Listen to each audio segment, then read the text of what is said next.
आदरणीय भारतीय समभाग गुंतवणूकदारांनो, नमस्कार. ठाणे महाराष्ट्र येथून मी सत्यजित अभय कुमार शहा. मला जरा जोरात बोलावं लागतंय कारण जे माझं हे संगणक आहे त्याच्यात जोरात बोलावं लागतं, म्हणजे काही गैरसमज करून घेऊ नका. गेली 6 वर्ष मी जे माझं ELM म्हणजे इक्विटी लिटरसी मिशन अथवा समभाग साक्षरता गुंतवणूक मोहिमेद्वारे अनेक गोष्टी मी आपले जे भारतीय गुंतवणूकदार आहेत अथवा मराठी गुंतवणूकदार आहेत ज्यांना समभाग गुंतवणुकीविषयी अतिशय कमी माहिती आहे, चुकीची माहिती आहे, अर्धवट माहिती आहे, त्या सगळ्या माहितीचे त्यांच्या डोक्यात जे घोळ झाले आहेत ते सगळं साफ करून योग्य माहिती देण्याचा माझा प्रामाणिकपणे प्रयत्न आहे. अथवा थोडक्यात सांगायचं तर जे अनेक बहुसंख्य मराठी गुंतवणूकदार समभाग गुंतवणुकीबाबत भयंकर चुकीच्या भावना डोक्यात ठेवलेल्या आहेत अथवा ज्यांचा अभिमन्यू झाला आहे, कारण चक्रव्यूहात अडकलेले आहेत, स्वतःच्याच त्याच्यातून बाहेर काढण्याचा प्रयत्न करतो आहे. आता मी माझ्या विषयाला वळतो. हा विषय म्हणजे बुल रन येते. आता हे काही कोणी नवीन सांगायची गरज नाही. 2026 म्हणे हा बुल इयर आहे, म्हणजे बुल रनचा म्हणजे हे वर्ष आहे. आणि हे मी यापूर्वीही माझ्या स्टेटसमध्ये वगैरे अनेकदा कळवलेलं आहे आणि म्हणजे त्याचा पुरावा वगैरे दिला आहे. म्हणजे मॉर्गन स्टॅनली काय म्हणते, हे काय म्हणतात, ते काय म्हणतात. मी नाही काही सांगत आहे, कारण मी काही स्वतः शिकवत पण नाही आहे. कारण मी कधीच कोणाला काहीही सुचवत नाही, सांगत नाही, कुठला समभाग घ्या वगैरे सांगत नाही. हे सर्वप्रथम लक्षात ठेवा. चुका दूर करण्याचा किंवा गैरसमज दूर करण्याचा प्रयत्न असतो. आता हे थोडक्यात सांगतो. अनेक महानुभावांनी सांगितलेलं आहे की 2026 हे जे वर्ष आहे या वर्षामध्ये समभागांच्या गुंतवणुकीतून अतिशय चांगला नफा मिळणार आहे आणि तो नफा कितीतरी पटीत असू शकतो. म्हणजे काही जण तर म्हणतात तो 50% असतो, 50% असू शकेल, 100%, दुप्पट होऊ शकेल समभागांची किंमत, तिप्पट, चौपट, 6 पट.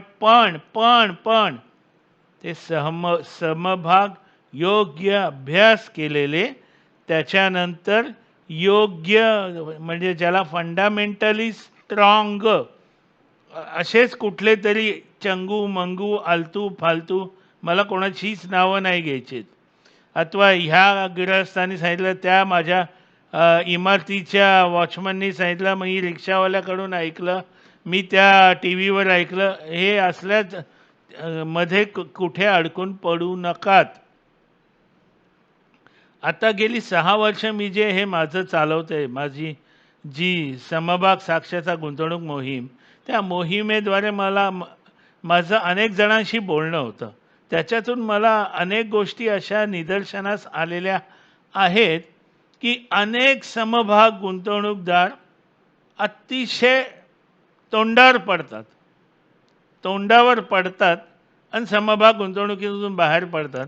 आणि बाहेर पडलं की समभाग गुंतवणूक या एका अतिशय महत्त्वाच्या आणि चांगला परतावा देणाऱ्या हत्याराला नावं ठेवतात. आता मी छोटी काही गोष्टी थोडक्यात सांगण्याचा प्रयत्न करतो. पहिलं म्हणजे गुंतवणूकदारांना त्यांना ट्रेडिंग करायचं आहे का इन्व्हेस्टिंग करायचं. तर ट्रेडिंग आणि इन्व्हेस्टिंगमधला फरक आपल्याला माहीत नसेल तर मी काही करू शकत नाही, पण थोडक्यात सांगतो. ट्रेडिंग म्हणजे त्यांना व्यापार करायचा आहे. आज 1 रुपयाला घेतलं, उद्या 21ला घेतलं, खुश होतात, 20% मेरा बढ़ गया. पण कुठले घेतात समभाग, काय करतात, 80 पैशाचा घेतात आणि 20% वाढल्यावर विकतात. हे असलं काहीतरी त्यांना करायचं असतं. ते काही त्यांना माहीत नसतं. स्वतः म्हणतात की मला लॉंग टर्म म्हणजे दीर्घकालीन गुंतवणूक करायची, पण काही कारणाने कारण समभागाची किंमत एक लक्षात ठेवा, चेंडूसारखी असते, खालीवर होतच असते.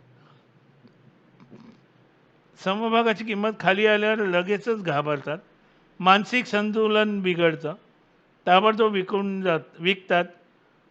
तोटा झाला म्हणून बाहेर पडतात. त्याच्यानंतर टी व्ही, यूट्यूब, इंस्टाग्रामवरचं काहीतरी कोणाचे सल्ले ऐकतात आणि गुंतवणूक करतात, फसतात, नुकसानीत बाहेर करतात.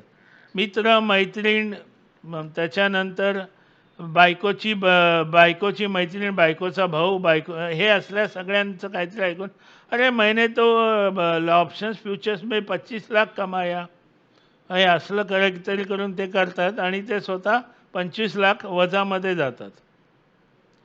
त्याच्यानंतर एफ डीमध्ये 6.5% दरवर्षी कमवत होते.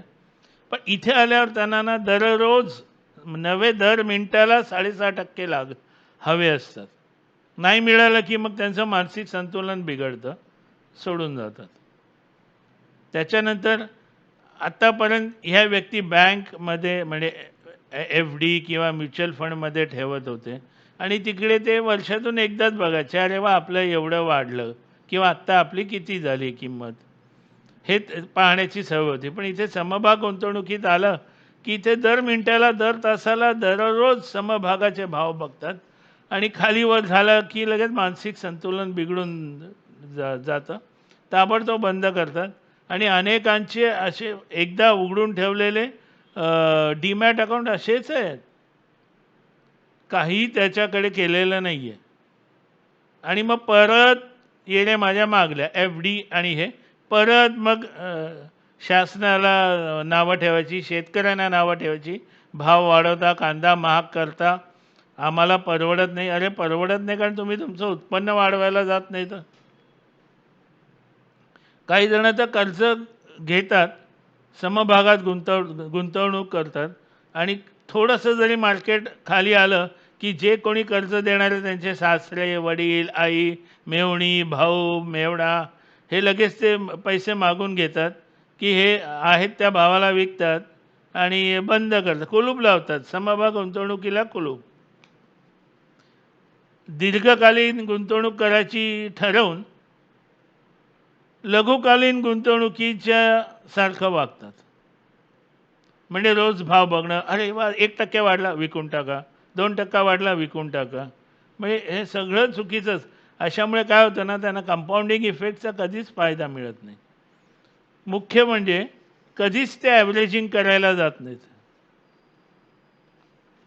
हे तर सगळ्यात महत्त्वाचं आहे. आणि ॲव्हरेजिंग, कारण दीर्घकालीन गुंतवणूकदारांनी ॲव्हरेजिंगही करायचं असतं, लॉस बुकिंगही करायचं असतं, प्रॉफिट बुकिंगही करायचं असतं, रिशफलिंग करायचं असतं. हे काय आहे असं विचारतात. कारण अनेकदा मी माझे स्टेटस मध्ये काही गोष्टी लिहिल्यावर मला लोक संपर्क साधतात, त्याच्यावरून सांगतो. त्याच्यानंतर अनेकांना ROI म्हणजे काही माहितीही नसतं. आता आपल्याला किती मिळालेत, काय मिळालेत हेही त्यांना माहीत नाही आहे. आणि ते कसं काढायचं काही माहीत नाही. याच्यावरचं एक छोटंसं साधंसं उदाहरण, एक अतिशिक्षित, सुशिक्षित, खूप म्हणजे काय म्हणणार, जे काय असो ते व्यक्तीने 9 वर्षे म्युच्युअल फंडमध्ये गुंतवले, 40 लाख झाले 9 वर्षांनी गुंतवणूक. 40 लाख झाल्यावर त्याची फंड व्हॅल्यू 60 लाख झालेली. तर ती व्यक्ती अतिशय गर्वाने सांगत होती की मला 50% मिळाले. आता त्यांना 50% दर साल 1% म्हणायचं होतं. मी त्यांना थोडंसं समजून सांगितलं की तुम्हाला 40चे 60 झाले म्हणजे 9 वर्षांनी तुम्हाला 20 लाख नफा मिळाला. 20 लाख भागिले 40 म्हणजे 50% नफा मिळाला. इथपर्यंत तुमचं बोलणं योग्य आहे. पण हे 9 वर्षात मिळालं आहे. 50 म्हणजे 20 लाखाला 9नी भागितल्यावर 5.55% येतं. याचा अर्थ तुम्हाला दर साल 5.55% मिळाला. हेच जर तुम्ही बँकेत 40 लाख ठेवले असते, जो काही पैसा, तर तुम्हाला दर साल 6.5% मिळाले असते. म्हणजे आपण काय करतोय, काहीही कोणाला काहीही कळत नाही आहे.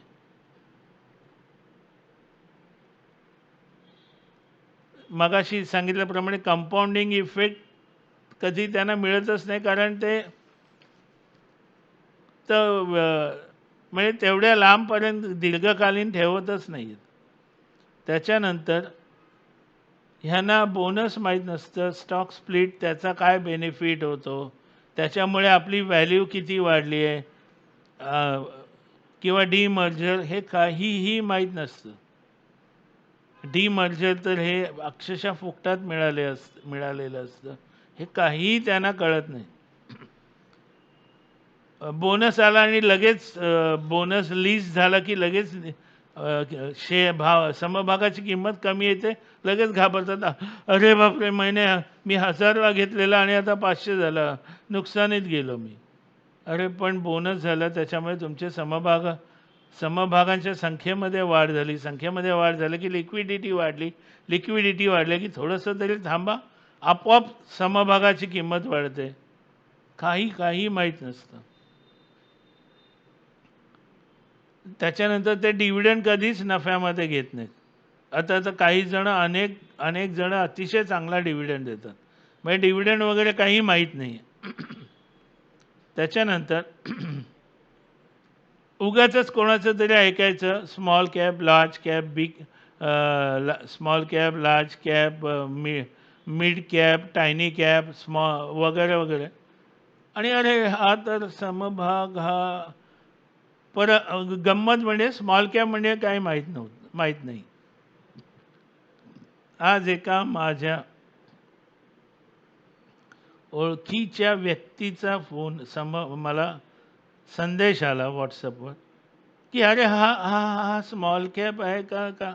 नंतर फोनवर बोलताना किंवा जे काही ते स्मॉल कॅप हा शब्दही माहीत नव्हता. मी समजून सांगितलं की त्या समभागाचे मार्केट व्हॅल्युएशन किंवा मार्केट व्हॅल्युएशन नाही, मार्केट कॅप 24,000 करोड आहे. हा स्मॉल कॅप नाही आहे. आणि दुसरं म्हटलं, पूर्वीचं ते गेले दिवस ग्रुप ए किंवा लार्ज कॅपमध्येच गुंतवणूक करायचे. म्हटलं माझ्याकडे अनेक समभागांची नावं आहेत लार्ज कॅप जे झोपलेले आहेत, कितीतरी वर्ष तसेच पडून आहेत.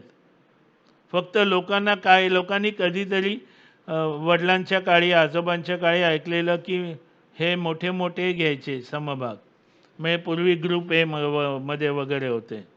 हे आता तसं गेलं आहे. आणि लोक हे विसरतात की पूर्वी जेव्हा त्या आस्थापनेने जेव्हा मार्केटमध्ये आलेले तेव्हा ते स्मॉल का टायनी कॅप होते. टायनी कॅपचा स्मॉल झाला, स्मॉलचा मिड झाला, मिड कॅपचा आता लार्ज झाला आहे. आणि असे पण स्मॉल कॅप असतात की जे अतिशय चांगले आहेत, चांगलं त्यांचा वस्तू बनवतात आणि ते वेगाने वाढू शकतात आणि वाढतात. माझ्याकडे आहेत, कारण मी गंमत म्हणजे मी अभ्यास न करता काहीच घेत नाही. आणि अजून एक कुठेतरी व्हॉट्सअप किंवा यूट्यूब वगैरे कुठेतरी वाचायचं PEPS आणि प्रत्येकाला तेच प्रमाण लावायचं. म्हणजे एक साधं उदाहरण, डेट इक्विटी 1च्या खाली पाहिजे. पण प्रत्येकाचा नसतो डेट इक्विटी रेशो 1च्या खाली. काही आस्थापनेला डेट जास्त घ्यावं लागतं. उदाहरणार्थ NBFC आता परत तुम्ही विचारणार संदेश देऊन, मला सगळं गुगलमध्ये मिळतं. तुम्ही सत्यजित चहा नाव टाका ना, तुम्हाला कळतं कोण आहे सत्यजित चहा. गुगल सगळं देतं. NBFC म्हणजे नॉन बँकिंग फायनान्शियल कॉर्पोरेशन. या लोकांना कर्ज द्यायचं असतं. त्याच्यामुळे त्यांना स्वतः पैशाची गरज असते. ते वेगवेगळ्या मार्गाने पैसे घेत असतात. आणि हे पैसे डेटच समजले जाते. तर त्यांचा डेट इक्विटी रेशो कधी 1च्या खाली नसतो. बहुसंख्य वेळेला 1च्या वरच असतो. 2, 3, अगदी 6 वगैरे बघितले. याचा अर्थ कंपनी वाईट नाही आहे. पण एक काहीतरी वाचलं की मी राकेश भाई, तो कोण, वॉरन बफे. कारण आता 31 तारखेपासून वॉरन बफे यांनी निवृत्ती घेतली. आता दुसरा वॉरन बफे मीच.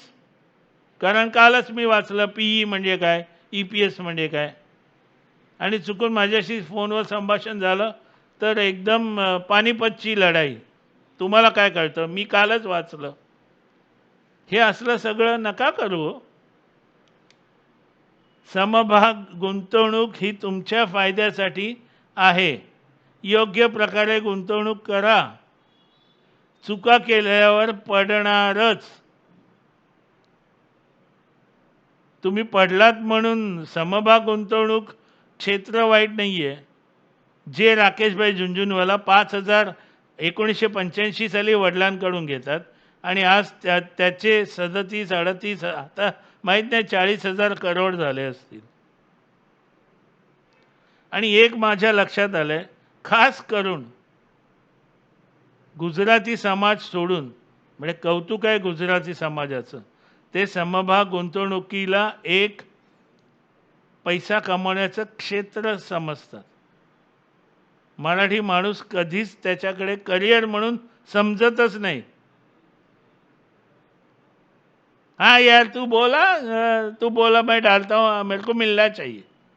लोक मला तर काय सांगा, माझ्याकडे 50 लाख आहेत, मला लगेच 3 महिन्यात 1.5 करोड करून द्या. अरे मी कोण आहे करून देणारा?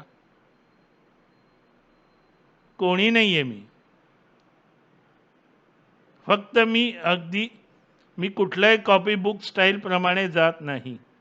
मी माझी पद्धत आहे त्याच्याप्रमाणे जातो. आणि मुख्य म्हणजे मी निरीक्षण केलं आहे, माझ्याकडे मिड कॅप, माझ्या लाडके आहेत. आता mid cap, small cap, tiny cap हे सगळे माझे लाडके आहेत. जे जेव्हा देतात तेव्हा छप्पर फाडके देतात. मग मला बाकीचे नको आहे. एक लक्षात घ्या, 70 वर्षाचा 80 वर्षाचा माणूस तो किती वेगाने धावू शकणार आहे? पहिलं तर धावू शकणार आहे का? पण मिड कॅप आणि स्मॉल कॅप जेव्हा चांगले दिवस येतात ते अशा वेगाने धावतात ना की त्या वेगाने कोणीच धावू शकत नाही. हे मला आलेले अनुभव आहेत. मी अनेकदा माझ्या स्टेटसला टाकत असतो की हा समभाग कितीने वाढलाय, काय झालंय. आजच मी सकाळी टाकलंय, माझा एक समभाग 1000 रुपयांनी वाढलाय आज. असो, महत्त्वाचं काय, आदरणीय, वंदनीय, पूजनीय, माननीय भारतीय समभाग गुंतवणूकदारांनो, जे प्रत्येकजण स्वतःला राकेश झुंझुनवाला समजतात, एक लक्षात घ्या, अनेक विद्वान व्यक्तींच्या मते 2026 हे वर्ष समभाग गुंतवणूक करणाऱ्यांना अतिशय चांगला फायदा करून देणार आहे. पण समभाग अतिशय फंडामेंटली स्ट्रॉंग पाहिजे. कुठलाही समभाग निवडला आणि तुम्ही याच्यात टाकला, माझं एक वाक्य हे पहिलं लक्षात घ्या, an equity investment is an art, it is neither a fluke nor a gamble. हे म्हणजे आकडा लावल्यासारखं नाही आहे. आणि तुम्हाला असा नफा होईल, असा फायदा होईल, कळणार सुद्धा नाही आहे. आणि तुम्हाला खोटं वाटत असेल तर आपण 31 डिसेंबर 2026ला परत बोलू. तेव्हा तुमच्या डोक्यात तुम्हाला असं नको वाटायला की मला कोणीच सांगितलं नाही की हे 2026 वर्ष एवढं जोरात जाणार आहे. आता समजा कोणी युद्ध केलं तर माझा नाईलाज आहे. जे काही सगळीकडून अभ्यासाअंती अतिशय महत्त्वाच्या व्यक्ती किंवा अतिशय महत्त्वाच्या गुंतवणूकदार यंत्रणा सांगतायत की शहाणपण याच्यातच आहे, आत्ताच गुंतवणूक करा, योग्य गुंतवणूक करा. An equity investment is an art. It is neither a fluke nor a gamble. आपण ठरवा आपल्याला काय करायचं आहे. आपल्या 6.5% आपण खुश असाल, विजय असो तुमचा, विजय असो. असेच काही व्हिडिओ घेऊन पुन्हा येऊया, भेटूया. जय हो. सत्यजित अभयकुमार शहा. आपण पुन्हा भेटूया. नमस्कार.